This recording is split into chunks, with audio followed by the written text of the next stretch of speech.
एकनाथ शिंदे कसे जनतेच्या डोळ्यामध्ये धूळ फेकतात हे इथं पुराव्यानिशी समोर आणलं गेलं. मित्रहो, उपमुख्यमंत्री एकनाथ शिंदे यांच्या नगरपालिका निवडणुकीच्या प्रत्येक प्रचार सभेमध्ये ते अक्षरशः घोषणांचा, आश्वासनांचा पाऊस पाडतायत. नगरविकास खातं आपल्याकडेच आहे, त्यामुळे मतदार आणि उमेदवारांनी काळजीच करायची नाही, अशा प्रकारचा साधारण त्यांचा एक सूर असतो. मागण्या पाहून ते थेट मंत्र्यांना अगदी सभा सुरू असतानाच फोन लावतात आणि तो फोन लोकांना ऐकवतात. लगेच मागणी मंजूर झाल्याची सुद्धा घोषणा होते. मागणी मान्य झाल्यानं उपस्थितांकडून सुद्धा टाळ्यांचा कडकडाट, मोठा प्रतिसाद मिळतो. त्यांचा हा फंडा काँग्रेस नेते बाळासाहेब थोरात यांनी एकनाथ शिंदे यांच्यावरच आता उलटवला आहे.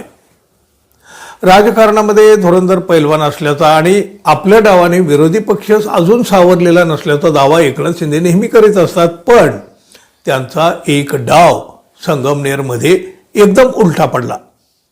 आमदार सत्यजित तांबे आणि माजी मंत्री बाळासाहेब थोरात यांनी त्यांचे अक्षरशः वस्त्रहरण केले, अगदी जाहीर वस्त्रहरण.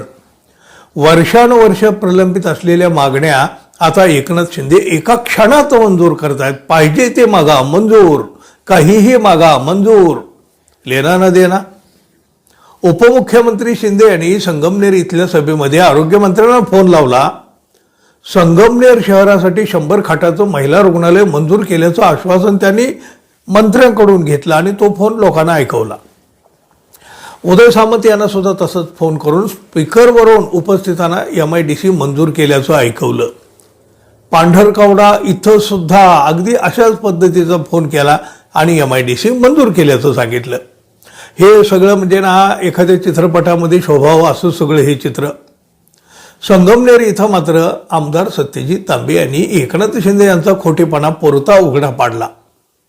एकनाथ शिंदे यांनी जाहीर सभेत बोलताना आरोग्यमंत्र्यांना फोन करून बघा, जे रुग्णालय मंजूर करीत असल्याचं सांगितलं ते रुग्णालय प्रत्यक्षात 5 वर्षापूर्वीच म्हणजे 8 जून 20 रोजीच मंजूर झालेलं आहे.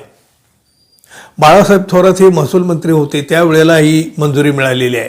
अहो, थेट त्यांनी ते पत्रच दाखवलं हो त्यावेळेचं मंजुरीचं 5 वर्षापूर्वीचं. आणि मग बघा, या मंजुरीनंतर महाविकास आघाडीचं सरकार गेलं, त्यामुळं अर्थातच त्याचा पाठपुरावा करायची जबाबदारी सत्तेत असलेल्या एकनाथ शिंदे यांच्यावर होती. पण त्यांनी हे सगळं निवडणुकीच्या या प्रचाराच्या सभेमध्ये बोलताना लपवून ठेवलं. सिने स्टाईल थाटामध्ये श्रेय घेण्याचा मात्र प्रयत्न केला. एकनाथ शिंदे यांनी उदय सामंत यांना फोन करून 2 ठिकाणी MIDC मंजूर केल्याचं ऐकवलं. अर्थातच त्याच्या क्लिप बाळासाहेब थोरात यांनी त्यांच्या स्वतःच्या सभेमध्ये ऐकावले, अगदी लाव रे तो व्हिडिओ म्हणत.